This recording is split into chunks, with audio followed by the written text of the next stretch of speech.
ছাত্র জনতার অভ্যুত্থানে শেখ হাসিনা পালিয়ে যাওয়ার দিন ৫ ঘন্টা বাথরুমে লুকিয়েছিলেন আওয়ামী লীগের সাধারণ সম্পাদক ওবায়দুল কাদের। অবিশ্বাস্যভাবে সেখান থেকে বের হওয়ার পর হাসিনা সরকারের প্রভাবশালী এই মন্ত্রী ৩ মাস দেশেই ছিলেন। সরকার পতনের পর প্রায় ১০ মাস নীরবে থাকার পর ভারতীয় গণমাধ্যম দ্য ওয়ালকে দেওয়া টেলিফোন সাক্ষাৎকারে ওবায়দুল কাদের নিজেই এসব তথ্য জানান।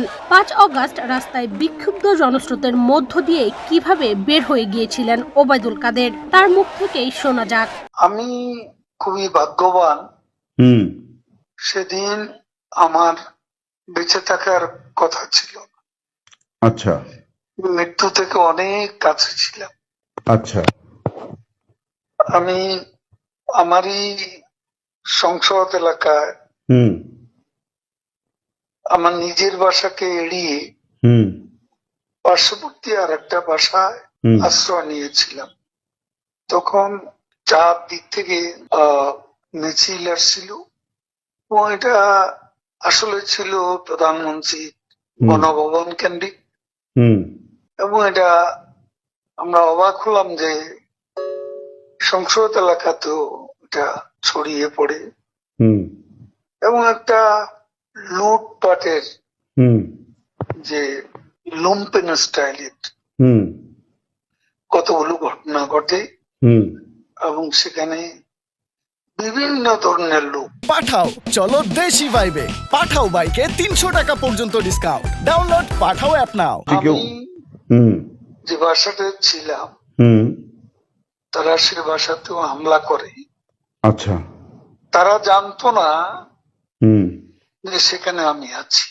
আচ্ছা, আমার বাসা তারা লুটপাট করেছে, কিন্তু যে বাসায় আমি গিয়ে আশ্রয় নিলাম সেখানে তারা হামলা করবে এটা আমি ভাবতাম।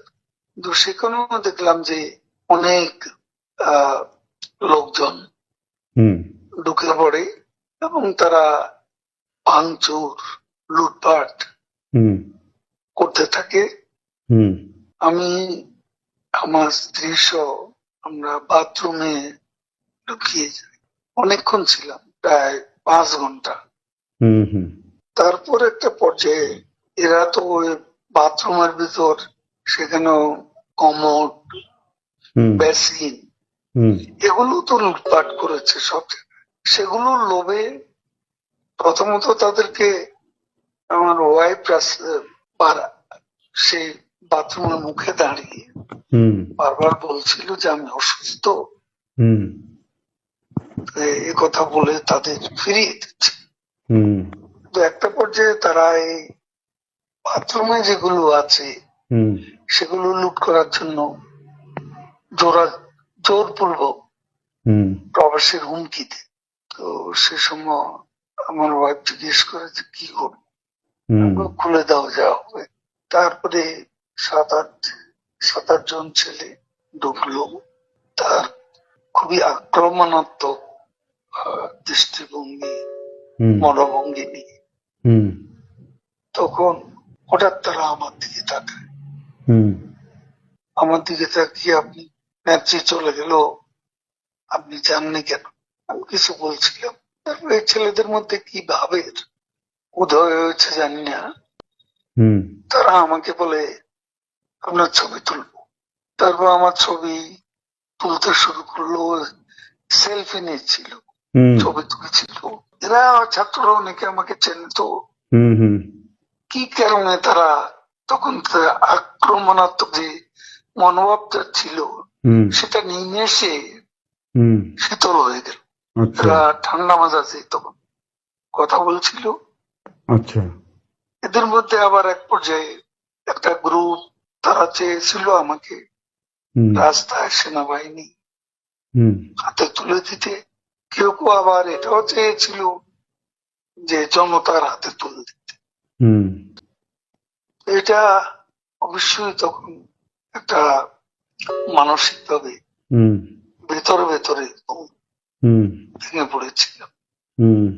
এরপর এরা এদের একটা শার্ট, এদের ওই ব্যাজ, লাল পতাকা শোভিত ব্যাজ লাগিয়ে আবার কালো একটা মুখে একটা মাস্ক হুম দিয়ে আমাকে হাঁটতে হাঁটতে হুম সংসদ এলাকা থেকে হুম বড় রাস্তা, গণভবন অভিমুখী হুম রাস্তা, ওখানে নিয়ে যায়। আচ্ছা ওখানে নিয়ে হঠাৎ করে থেকে একটা একটা ট্যাক্সি আসে, হুম একটা ইজি বাইক, হুম সেটা খালি ছিল। হুম ওখানে কোনো গাড়ি ঘোড়া কিছু ছিল না। হুম ওটা হঠাৎ করে কেন যেন এসে পড়ল।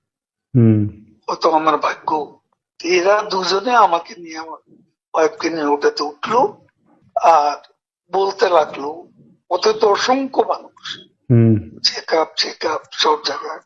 এরা বলতে লাগলো যে আমাদের চাচা চাচি অসুস্থ, হুম হাসপাতালে নিচ্ছি, হুম ডিস্টার্ব করবে না। হুম এই করে করে নিয়ে গেল একটা অনেক দূরে একটা জায়গা। তো এটা হলো, ভাবতেও পারেনি ওরা যখন বাথরুমে ঢুকলো যে বেঁচে হুম থাকবে। হুম সে বেঁচে থাকাটাই সেদিন যে একটা পরম সৌভাগ্যের বিষয়। হুম আনএক্সপেক্টেডলি হুম বেঁচে গেছি, মোস্ট ইম্পর্টেন্ট। সে সময় হুম এই ছেলেটা যে কোনো ভাবে আমাদেরকে আর্মির হাতে তুলে দিতে পারতো। মানুষের রাস্তা, অসংখ্য মানুষ, হুম সেখানে অনেকেই তো আছে আমাদের অপোজিশন, হুম মেরে ফেলতে পারতো। হুম তো আজকে এটুকু বলে শেষ করি। না কিন্তু আপনাকে মানে তারপরে আপনি কোথায় এটাও রইলেন? কেউ জানে না, আপনি প্রথম যান। না বলছি যে আপনি এরপরে কোথায় রইলেন, তারপরে তো আপনি মানে থাকলেন কি করে, মানে হুম হুম হুম আমার একটা উদ্দেশ্য ছিল হুম যে ওখান থেকে কিছু করা যায় কিনা, আচ্ছা কিছু একটা করা যায় কিনা, আচ্ছা সংগঠিত করা যায় কিনা। আচ্ছা বিভিন্ন জায়গায় হুম শ্রমিক অসন্তোষ, হুম কর্মচারীদের অসন্তোষ, হুম এগুলো প্রতিদিনই এগুলা লক্ষ্য করতাম। মানে পেশাজীবীদের যে ক্ষোভগুলো আর কি।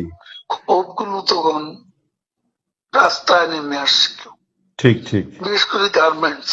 ঠিক ঠিক তো সে সময় ভাবলাম যে এদের সাথে যোগাযোগ করে কিছু করা যায় কিনা।